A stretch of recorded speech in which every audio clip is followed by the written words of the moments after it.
name is Katie. Welcome to my Fluidart channel. Now, I might be crazy, but I wanted to use up some leftover paints.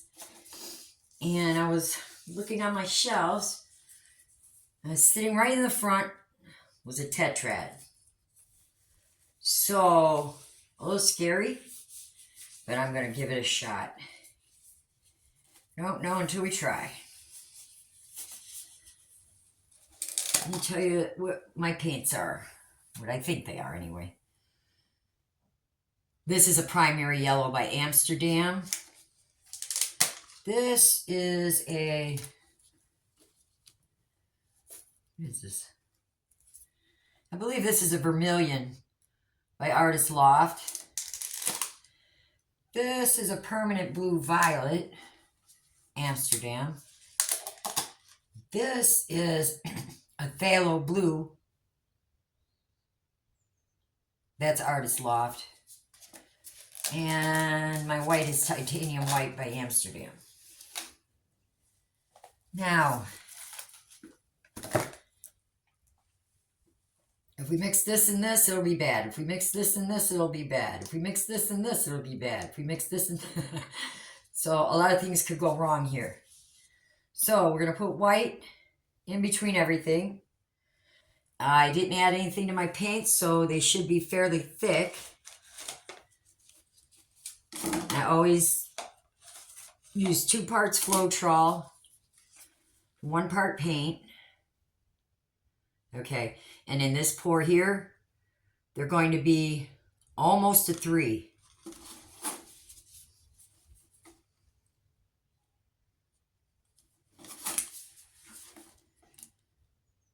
If you make a trace on top of your paint, it should last about 2.5 seconds.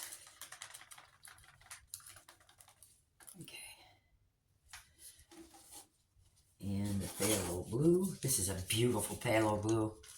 The deep turquoise. I love it. Very good, very good.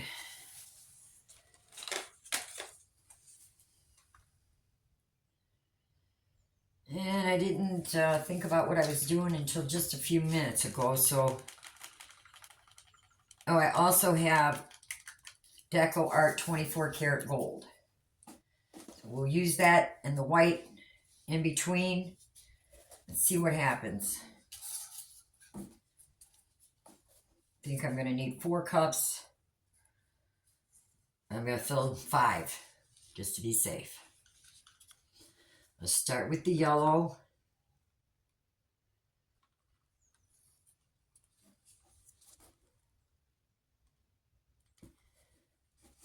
Maybe should have started with a white. But we'll put a white after the phthalo.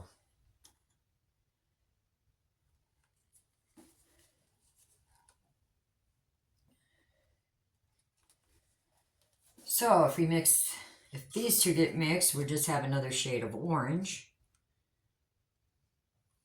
which is fine. I just don't want any strange greens.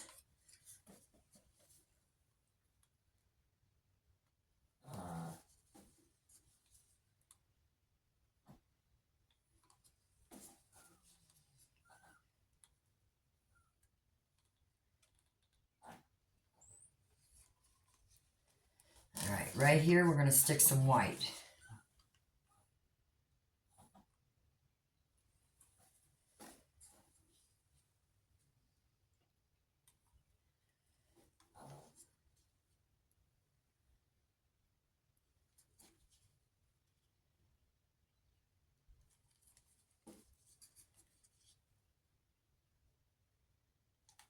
I'm going to try to keep that purple and that red-orange color from touching each other.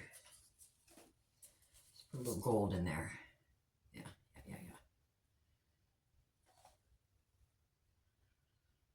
Now, this is mixed 1-to-1, maybe a little less. More paint, less Floetrol.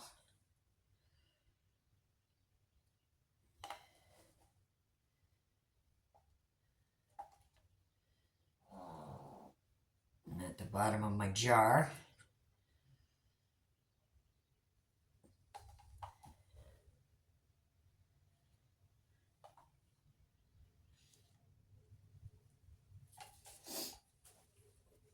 Okay. Let's go in with the purple.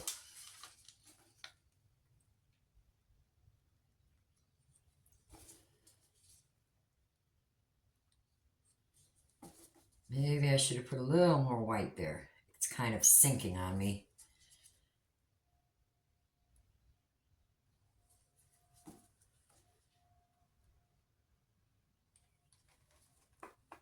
But this permanent blue violet dries very dark.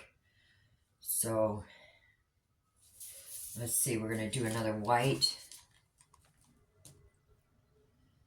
I don't want that phthalo blue touching the permanent blue violet.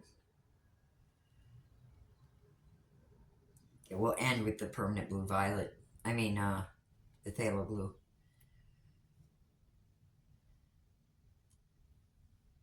If I was going to be doing another layer, I would definitely need to stick a white between the phthalo and the next yellow, because that will be a green. I don't want a green. This is actually a tetrad, and a tetrad doesn't include green.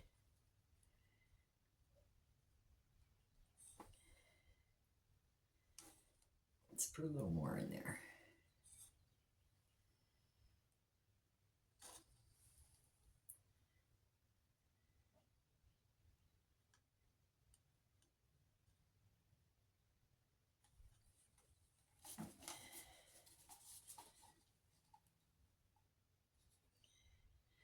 Now I thought maybe I would do multiple wandering straight pours.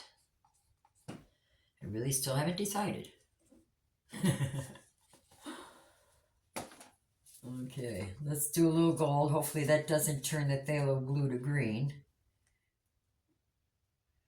Do just a little bit.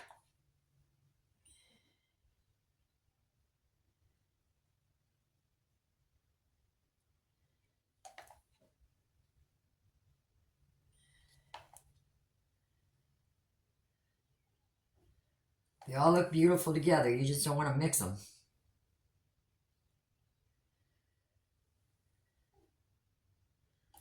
When Isaac Newton created the color wheel, I don't think he was thinking about us pourers.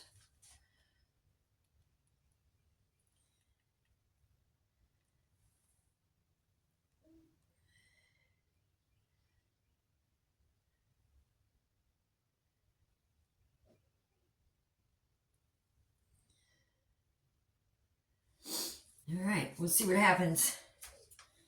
If it's super terrible, you probably won't see the video. But I like to show all my fails, so let's give it a shot. Let's see. How about a jiggle?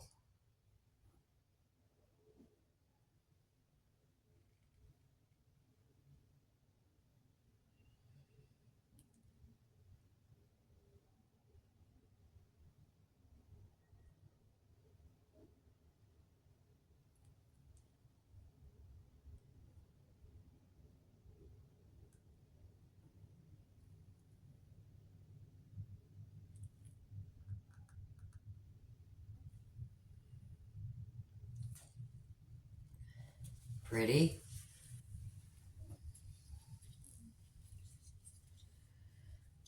Okay, let's do another one.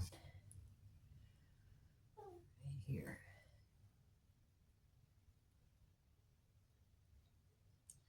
That blue violet's going to dry almost black, so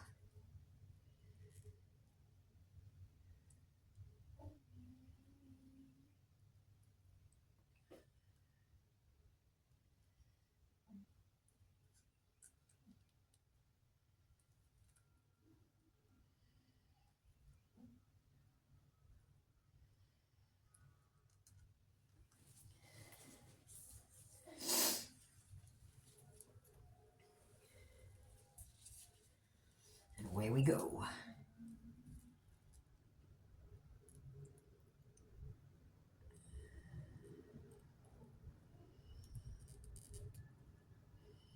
don't think I see any green yet. We'll see what happens when we stretch it out. Oh, there's kind of a little bit of green.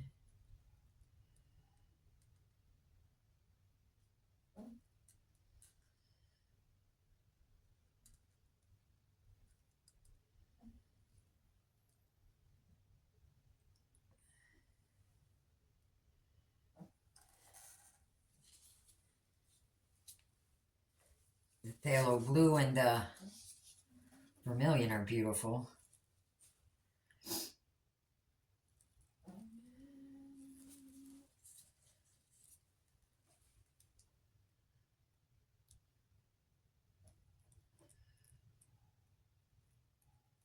I think that Artist Loft Level 2 is probably one of my favorites as far as the phthalo goes. I really like it.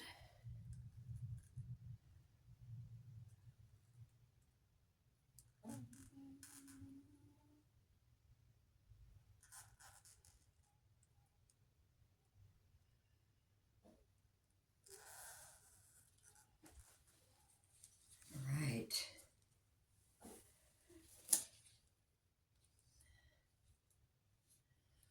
Don't like even numbers, but we'll be okay. Now, I just have it on my spinner so I can get around. I have enough paint in those cups to do another pour, so I'm going to use up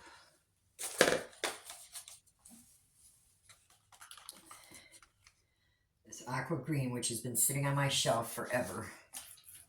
Hopefully it's not vermilion. Yeah, that'll give you cells. Hopefully it'll just all go over the side and it won't matter.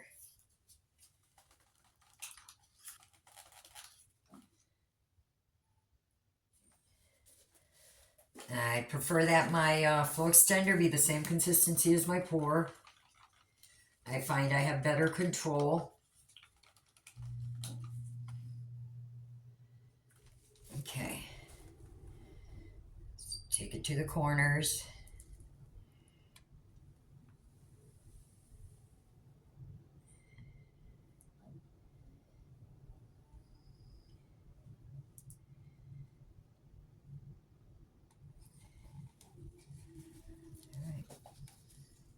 I probably could have put that in the pour too. All right. Palette knife.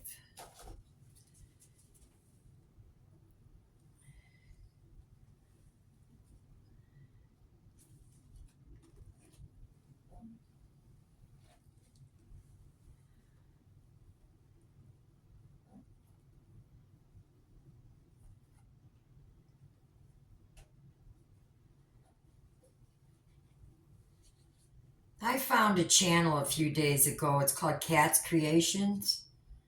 I believe that's it, Cat's Creations. She's struggling a little bit. If you could go over and show her a little bit of love, that would be nice. I'll put a link in the description box. Cat's Creations. And I think she used to be called Kizzy Cat, but she changed it.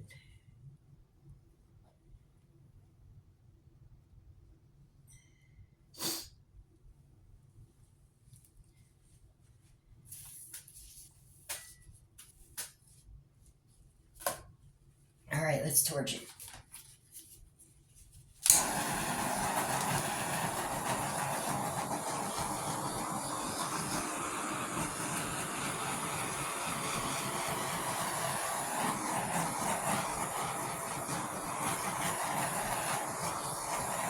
Pretty.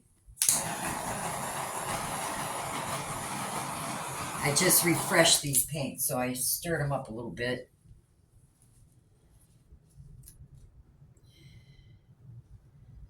Always start with your paint in the center of your canvas. Now this is a 10 by 20. Let's see. I think I'm going to go to your end down there first.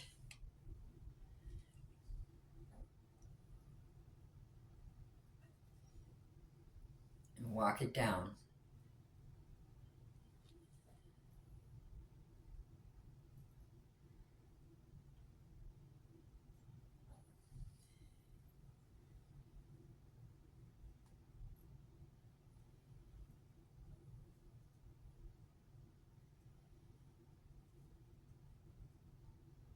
I probably have enough paint to do this again, so I might put the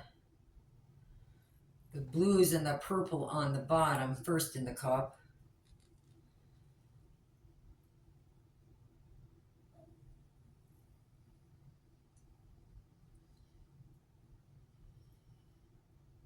And most of my painting, I always try to go from cool to warmer. It's just, to me, it's visually more appealing. If you've been to my channel, you know I love yellows, reds, oranges.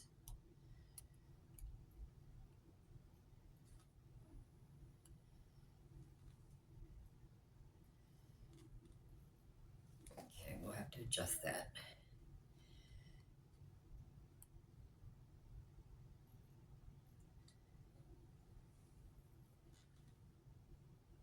Yeah, see, I think that bright aqua green would have looked nice in the pour too. Maybe I'll add that my next painting. If we don't have to use the paint to pour over this one. Let's see. All right, always bring your paint back to the middle. Ready?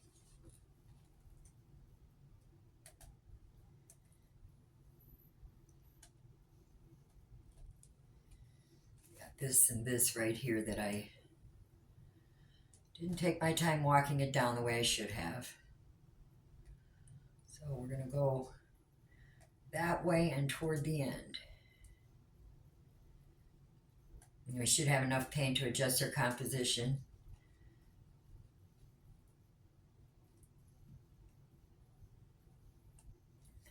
Okay. Back to the middle, sorry.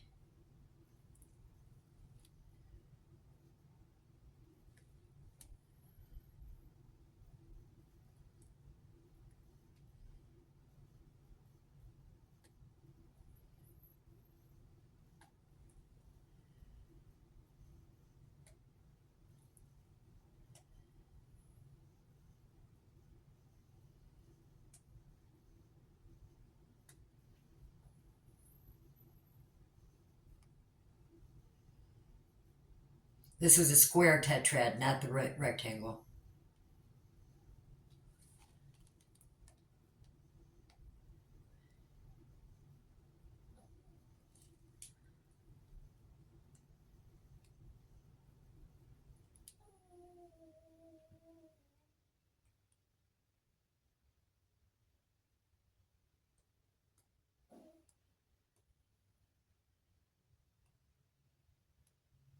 I think the fact that I'm an old hippie shows up in my paintings a lot.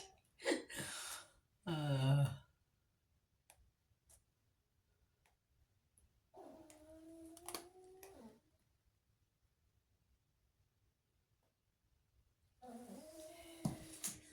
I like the colors a lot. We have a corner right here. Now, I don't really want that strange bend. So I don't think I'm going to take it back this way.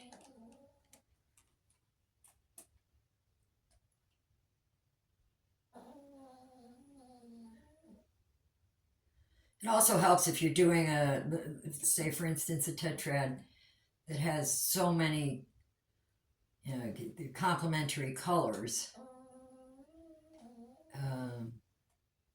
What was my point? Always put white. If you don't know where else to go, put white. Create a little barrier. Well, I like that. Now, I think I want to get rid of this bend right here. I'm going to take it this way.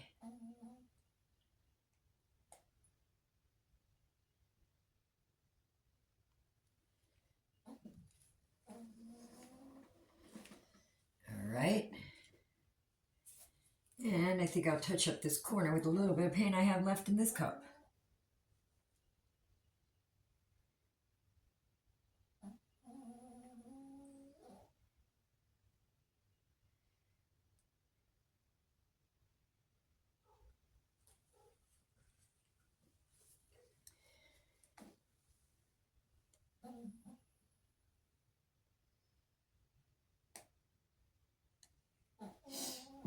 So we did get some oranges. Hooray, I don't see any green. Oh, we still have floor extender.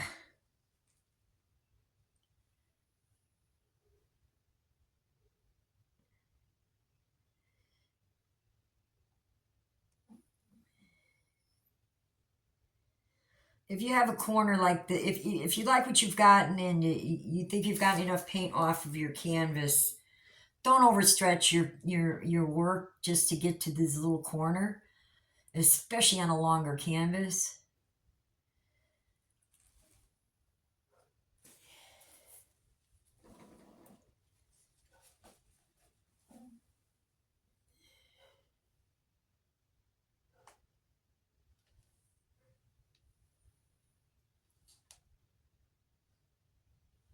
That'll work.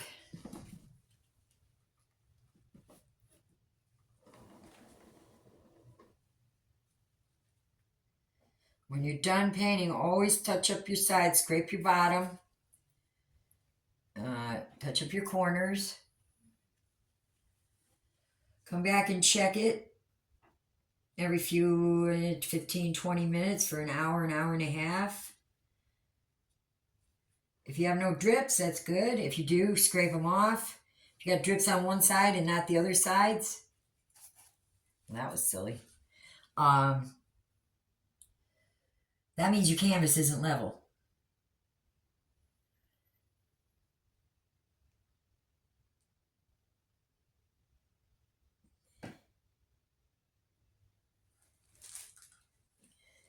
All right. Let me turn that so I can scrape the bottom.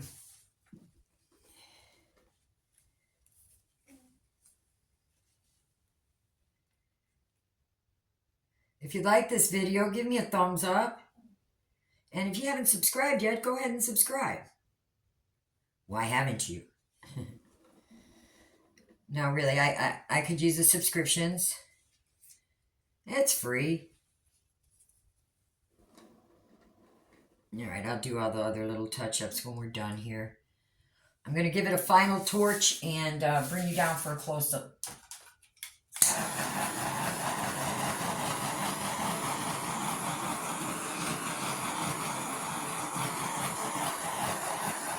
I was worried that I used too much gold, but I really don't see it.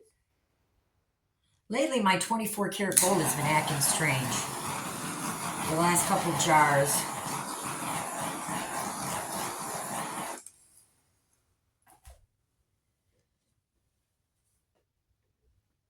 Okay. I'm going to go get the camera and bring you down.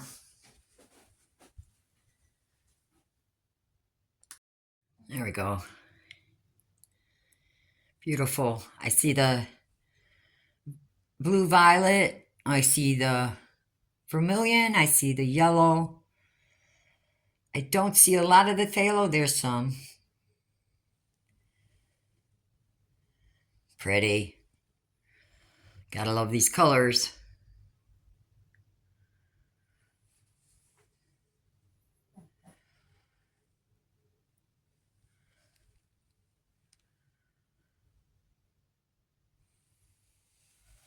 I think I like this orientation. Oh, sorry about the ring light. Canvas is hard to get into a longer canvas. Darn it. Let me get that ring light. Okay. Now you can see the colors better. It's a little darker, but beautiful. So, I think tomorrow I'm I'm going to take the paint I have left and start the opposite way. I'm going to start with the phthalo blue and the purple, permanent blue violet, and then I'm going to go to the warm colors. I love it. Thank you. Please come by and see me again. Bye.